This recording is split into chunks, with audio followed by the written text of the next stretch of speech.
Hi friends, welcome to my cooking channel. So ನಾನು ಇವತ್ತು ಹೊಸ ರೆಸಿಪಿಯೊಂದಿಗೆ ನಾನು ನಿಮ್ಮನ್ನು ಭೇಟಿ ಆಗ್ತಾ ಇದ್ದೀನಿ. ಸೊ ಇವತ್ತು ಮಾಡ್ತಕ್ಕಂಥ ನ್ಯೂ ರೆಸಿಪಿ ಏನಪ್ಪ ಅಂದರೆ chilli chicken. So chilli chicken ಮಾಡಲಿಕ್ಕೆ ಏನೆಲ್ಲ ಇಂಗ್ರೀಡಿಯೆಂಟ್ಸ್ ಬೇಕು ಅಂತಂದರೆ, ನಾನಿಲ್ಲಿ ಒಂದು 1/2 kg 500 ಗ್ರಾಮ್ ಇರ್ಬೋದು ಚಿಕನ್ನ ತೊಗೊಂಡಿದ್ದೀನಿ, ಸಣ್ಣದಾಗಿ ಹೆಚ್ಚಿಟ್ಕೊಂಡಿದ್ದೀನಿ. ಮತ್ತು 1 ಸ್ಪೂನ್ ಕಾರ್ನ್ಫ್ಲೋರ್ ತೊಗೊಂಡಿದ್ದೀನಿ, 1 ಸ್ಪೂನ್ ಸೋಯಾ ಸಾಸ್ ತೊಗೊಂಡಿದ್ದೀನಿ. ಮತ್ತು ಇಲ್ಲಿ ನೋಡಿ ಒಂದು 6-7 ಹಸಿಮೆಣಸಿಕಾಯಿ ಇರ್ಬೋದು. ಸೊ ನಿಮಗೆ ಖಾರಕ್ಕೆ ಅನುಗುಣವಾಗಿ ಹಸಿಮೆಣಸಿಕಾಯಿನ ಯೂಸ್ ಮಾಡ್ಕೊಳ್ಳಿ. ಸೊ ಖಾರ ಇಲ್ಲ ಅಂದರೆ ಆ ಥರ ಮೆಣಸಿಕಾಯಿನ ಇದಕ್ಕೆ ಜಾಸ್ತಿ ಹಾಕಿ ಇನ್ನೂ ಚೆನ್ನಾಗಿರುತ್ತೆ. ಇದು ಸ್ವಲ್ಪ ಖಾರ ಇದೆ, ಹಾಗಾಗಿ ನಾನು ಒಂದು 6-7 ಮೆಣಸಿಕಾಯಿ ತೊಗೊಂಡಿದ್ದೀನಿ. 1 ಈರುಳ್ಳಿ ತೊಗೊಂಡಿದ್ದೀನಿ, ಸ್ವಲ್ಪ ಕರಿಬೇವು ತೊಗೊಂಡಿದ್ದೀನಿ, ಸ್ವಲ್ಪ ಕೊತ್ತಂಬರಿ ತೊಗೊಂಡಿದ್ದೀನಿ, ಒಂದು ಅರ್ಧ ಟೀ ಸ್ಪೂನ್ ಅರಿಶಿನ ತೊಗೊಂಡಿದ್ದೀನಿ, 1 ಟೀ ಸ್ಪೂನ್ ಹಸಿ ಶುಂಠಿ ಬೆಳ್ಳುಳ್ಳಿ ಪೇಸ್ಟ್ ತೊಗೊಂಡಿದ್ದೀನಿ. ಓಕೆ, ಸ್ಟಾರ್ಟ್ ಮಾಡೋಣ ಬನ್ನಿ. ಓಕೆ ಫ್ರೆಂಡ್ಸ್, ಪ್ಯಾನ್ ಇಟ್ಕೊಂಡಿದ್ದೀನಿ. ಇದಕ್ಕೊಂದು ಸ್ಪೂನು ಒಂದೂವರೆ ಸ್ಪೂನಷ್ಟು ಆಯಿಲ್ನ ಹಾಕ್ಕೊಳ್ಳೋಣ. ಓಕೆ ಫ್ರೆಂಡ್ಸ್, ಆಯಿಲ್ ಕಾದಿದೆ. ನಾನು ಇದಕ್ಕೆ ಈರುಳ್ಳಿ ಇಟ್ಕೊಂಡಿದ್ದೆ ಅಲ್ವಾ, 1 ಈರುಳ್ಳಿನ ಹಾಕ್ಕೊಳ್ತಾ ಇದ್ದೀನಿ. ಇದನ್ನು ಈರುಳ್ಳಿನ ಚೆನ್ನಾಗಿ ಫ್ರೈ ಮಾಡ್ಕೊಳ್ಳೋಣ. ಸೊ ನೀವು ಖಾರ ಇಲ್ಲದ ಮೆಣಸಿಕಾಯಿ ತೊಗೊಂಡ್ರೆ ಇದಕ್ಕೆ ಬೇಕಾದರೆ 1-2ನ ಹೆಚ್ಚಿ ಹಾಕ್ಕೊಳ್ಳಿ. ಸೊ ನಾನು ಖಾರ ಇದೆ, ಹಾಗಾಗಿ ಈ ಮೆಣಸಿಕಾಯಿನ ನಾನು ದಪ್ಪ ರುಬ್ಕೊಂಡು ಬರ್ತೀನಿ. ಇದನ್ನು ಒಂದು ಮಿಕ್ಸಿಯಲ್ಲಿ ಪೇಸ್ಟ್ ಮಾಡ್ಕೊಂಡು ಬರ್ತೀನಿ. ಓಕೆ, ಈರುಳ್ಳಿನ ಚೆನ್ನಾಗಿ ಈ ಥರ ಬಾಡಿಸ್ಕೊಳ್ಳೋಣ. ತುಂಬ ಚೆನ್ನಾಗಿರುತ್ತೆ, ಟೇಸ್ಟ್ ವೈಸ್ ಮಾತ್ರ ಸೂಪರಾಗಿರುತ್ತೆ. ಏನಾದರೂ ಸ್ಪೈಸಿ ತಿನ್ನಬೇಕಪ್ಪ ಅನಿಸ್ದಾಗ ಈ ಥರ ಮಾಡ್ಕೊಳ್ತೀನಿ, ತುಂಬ ಇಷ್ಟ ಆಗುತ್ತೆ ನೋಡಿ. ಓಕೆ, ಈರುಳ್ಳಿ ಈ ಥರ ಸ್ವಲ್ಪ ಬಾಡಿದಾಗ ಕರಿಬೇವು ತೊಗೊಂಡಿದ್ದಲ್ವ, ಕರಿಬೇವನ್ನು ಹಾಕ್ಕೊಳ್ತಾ ಇದ್ದೀನಿ, ಚೆನ್ನಾಗಿರುತ್ತೆ. ಓಕೆ, ಹಸಿಮೆಣಸಿಕಾಯಿ ಖಾರ ಇಲ್ಲ ಅಂದರೆ ನೀವು 1-2 ಹಾಗೇ ಹೆಚ್ಚಿ ಹಾಕ್ಕೊಳ್ಳಿ.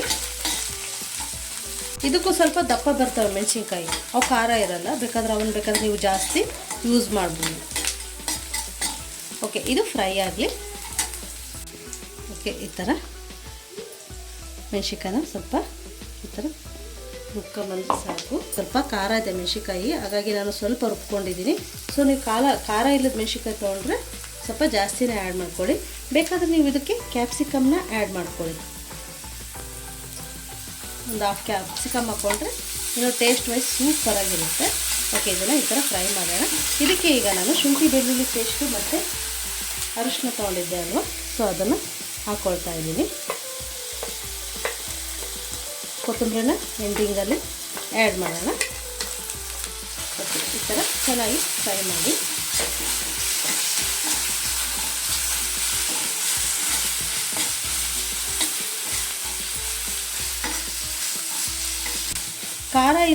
ಖಾರ ಇಲ್ಲದಿರೋ ಚಿಲ್ಲಿ ಸಹ ಒಂದು 6-7 ಹಾಗೆ ಹೆಚ್ಚು ಹಾಕ್ಕೊಳ್ಳಿ.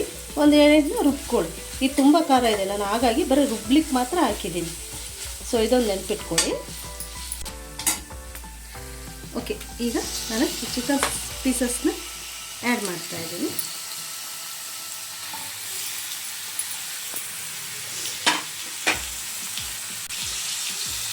ಓಕೆ, ರುಚಿಗೆ ತಕ್ಕಷ್ಟು ಉಪ್ಪನ್ನ ಆ್ಯಡ್ ಮಾಡ್ಕೊಳ್ಳಿ. ಉಪ್ಪು ನೋಡಿ ಹಾಕಿ, ಜಾಸ್ತಿ ಹಾಕಬೇಡಿ. ಇದನ್ನು ಚೆನ್ನಾಗಿ ಮಿಕ್ಸ್ ಮಾಡೋಣ. ಸ್ವಲ್ಪ ಇದೆ ಮೆಣಸಿಕಾಯಿ ರುಬ್ಬಿದ್ದೆ ಅಲ್ವಾ, ಅದೇ ಜಾರಿಗೆ ಸ್ವಲ್ಪ ನೀರು ಹಾಕ್ಬಿಟ್ಟು ಇದನ್ನು ಸ್ವಲ್ಪ ನೀರು ಹಾಕ್ಬಿಟ್ಟು ಚೆನ್ನಾಗಿ ಬೇಯಲಿಕ್ಕೆ ಬಿಟ್ಬಿಡ್ತೀನಿ. ಇದೆಲ್ಲ ನೀರು ಡ್ರೈ ಆಗೋದು ಬೇಯಲಿ, ಚಿಕನ್ ಸಾಫ್ಟ್ ಆಗುತ್ತೆ. ಸೊ ಇದನ್ನು ಹಾಕ್ಬಿಟ್ಟು ಇದನ್ನ ಲಿಡ್ನ ಕ್ಲೋಸ್ ಮಾಡಿ ಮುಚ್ಚಿಬಿಡೋಣ. ಓಕೆ, ಇದು ಚೆನ್ನಾಗಿ ಬೇಯಲಿ. ಓಕೆ, ಇದು ಬೇಯಲಿ ಫ್ರೆಂಡ್ಸ್. ಇದನ್ನು ಲಿಡ್ನ ಕ್ಲೋಸ್ ಮಾಡಿಬಿಟ್ಟು ಇದನ್ನು ಹಾಗೆ ಬೇಯಲಿಕ್ಕೆ ಬಿಟ್ಬಿಡೋಣ. ಓಕೆ ಫ್ರೆಂಡ್ಸ್, ನೋಡಿ ಒಂದು 5 ಮಿನಿಟ್ಸ್ ಚೆನ್ನಾಗಿ ಬೇಯಲಿಕ್ಕೆ ಬಿಟ್ಟಿದ್ದೆ, ಚೆನ್ನಾಗಿ ಬೆಂದಿದೆ. ಈಗ ಇದಕ್ಕೆ ನಾನು ಕಾರ್ನ್ಫ್ಲೋರ್ ತೊಗೊಂಡಿದ್ದೆ ಅಲ್ವಾ, ಕಾರ್ನ್ಫ್ಲೋರ್ನ 1 ಸ್ಪೂನ್ ತೊಗೊಂಡಿದ್ದೀನಿ. ಸೊ ಇದನ್ನು ಸ್ವಲ್ಪ ನೀರು ಹಾಕ್ಬಿಟ್ಟು ಇದಕ್ಕೆ ಹಾಕ್ತೀನಿ. ಸೊ ನಿಮಗೆ ತಿಕ್ನೆಸ್ ಬೇಕು ಅಂದರೆ ಸೊ ನೀವು ಸ್ವಲ್ಪ ಕಾರ್ನ್ಫ್ಲೋರ್ನ ಯೂಸ್ ಮಾಡಿ, ಚೆನ್ನಾಗಿ ಗ್ರೇವಿ ಚೆನ್ನಾಗಿ ಬರುತ್ತೆ. ಓಕೆ ಫ್ರೆಂಡ್ಸ್, ಇದು ಸ್ವಲ್ಪ ಕಾರ್ನ್ಫ್ಲೋರ್ನ ಹಾಕೋಣ. ಇದು ಚೆನ್ನಾಗಿ ಕುದೀಲಿ, ಈಗ ಮಂದ ಬರುತ್ತೆ. ಓಕೆ, ಇದನ್ನು ಚೆನ್ನಾಗಿ ಈ ಥರ ಮಿಕ್ಸ್ ಮಾಡೋಣ. ನೋಡಿ ಗ್ರೇವಿ ತಿಕ್ನೆಸ್ ಎಷ್ಟು ಚೆನ್ನಾಗಿದೆ, ಎಷ್ಟು ತಿಕ್ಕಾಗಿದೆ ಗ್ರೇವಿ. ಓಕೆ, ನೋಡಿ ಚಿಲ್ಲಿ ಚಿಕನ್ ಎಷ್ಟು ಚೆನ್ನಾಗಿ ರೆಡಿ ಆಯಿತು. ಸೂಪರಾಗಿರುತ್ತೆ ಮಾತ್ರ ಇದು ಊಟಕ್ಕೆಲ್ಲ. ಏನಾದ್ರು ಸ್ಪೈಸಿ ಐಟಮ್ ತಿನ್ನಬೇಕು ಅನ್ನುವಾಗ ಇದನ್ನು ಮಾಡ್ಕೊಂಡು ತಿನ್ನಿ, ತುಂಬಾ ಚೆನ್ನಾಗಿರುತ್ತೆ, ರುಚಿಯಾಗಿರುತ್ತೆ. ಮಾತ್ರ ಮೆಣಸಿನ್ಕಾಯಿನ ನೋಡಿಬಿಟ್ಟು ಹಾಕ್ಕೊಳ್ಳಿ ಖಾರಕ್ಕೆ ಅನುಗುಣವಾಗಿ. ಓಕೆ ಫ್ರೆಂಡ್ಸ್, ಇಲ್ಲಿ ನಾನು ಸೋಯಾ ಸಾಸ್ ತೊಗೊಂಡಿದ್ದೆ ಅಲ್ವಾ, 1 ಸ್ಪೂನು ಅದನ್ನು ಹಾಕ್ತಾಯಿದ್ದೀನಿ.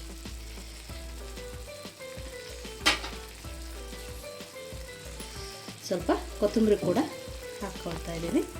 ಓಕೆ, ಇದನ್ನು ಚೆನ್ನಾಗಿ ಮಿಕ್ಸ್ ಮಾಡೋಣ. ನೋಡಿ ಎಷ್ಟು ಚೆನ್ನಾಗಿ ಬಂತು.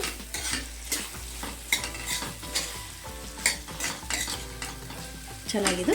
ಒಂದು 1 ನಿಮಿಷ ಈ ಥರ ಚೆನ್ನಾಗಿ ಮಿಕ್ಸ್ ಮಾಡಿ ಬೇಯಲಿಕ್ಕೆ ಬಿಡಿ.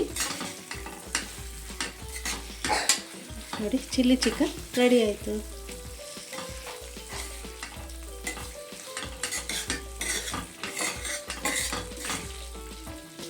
ಒಂದೆರಡು ಸೆಕೆಂಡು ಲಿಡ್ನ ಕ್ಲೋಸ್ ಮಾಡಿ ಬಿಡ್ತೀನಿ. ಓಕೆ ಫ್ರೆಂಡ್ಸ್, ನೋಡಿ ಇದಾಗಿದೆ. ಎಷ್ಟು ಚೆನ್ನಾಗಿ ಬಂದಿದೆ. ಚಿಲ್ಲಿ ಚಿಕನ್ ಎಷ್ಟು ಚೆನ್ನಾಗಿ ರೆಡಿಯಾಗಿದೆ. ಸಾಫ್ಟಾಗಿ ಬಂದಿದೆ ಚಿಕನ್ನು. ಓಕೆ, ಇದನ್ನು ಪ್ಲೇಟಿಗೆ ಸರ್ವ್ ಮಾಡ್ಕೊಳ್ಳೋಣ.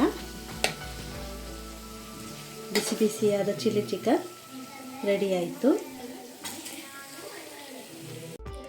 ಓಕೆ ಫ್ರೆಂಡ್ಸ್, ಬಿಸಿ ಬಿಸಿಯಾದ ಚಿಲ್ಲಿ ಚಿಕನ್ ರೆಡಿ ಆಯಿತು. ಖಂಡಿತ ಒಮ್ಮೆ ಟ್ರೈ ಮಾಡಿ, ತುಂಬಾ ಇಷ್ಟಪಡ್ತೀರ. ಬಟ್ ಮೆಣಸಿನ್ಕಾಯಿನ ನೋಡಿ ಚಾಯ್ಸ್ ಮಾಡಿಕೊಂಡು, ಸೊ ಖಾರ ಇದೆಯಲ್ಲ ನೋಡಿ ಹಾಕ್ಕೊಂಡು ಮಾಡಿ, ತುಂಬಾ ರುಚಿಯಾಗಿರುತ್ತೆ.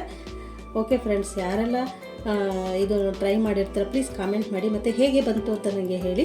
ಮತ್ತು ಹೊಸ ರೆಸಿಪೀಸ್ ಎಲ್ಲ ಹಾಕ್ತಾ ಇರ್ತೀನಿ, ಅದು ಡಿಸ್ಕ್ರಿಪ್ಷನ್ಸಲ್ಲಿರುತ್ತೆ ನೋಡಿ. ಮತ್ತು ಲೈಕ್ ಮಾಡಿ, ಶೇರ್ ಮಾಡಿ. ಯಾರೆಲ್ಲ ಹೊಸದಾಗಿ ನಮ್ಮ ಚಾನಲ್ ನೋಡ್ತಾ ಇದ್ದೀರಾ ಪ್ಲೀಸ್ ಸಬ್ಸ್ಕ್ರೈಬ್ ಮಾಡಿ ಮತ್ತು ಸಪೋರ್ಟ್ ಮಾಡಿ. ಹೀಗೆ ಹೊಸ ರೆಸಿಪೀಸ್ ಹಾಕ್ತಾ ಇರ್ತೀನಿ, ನೋಡ್ತಾ ಇರಿ. ಓಕೆ, ಬಾಯ್.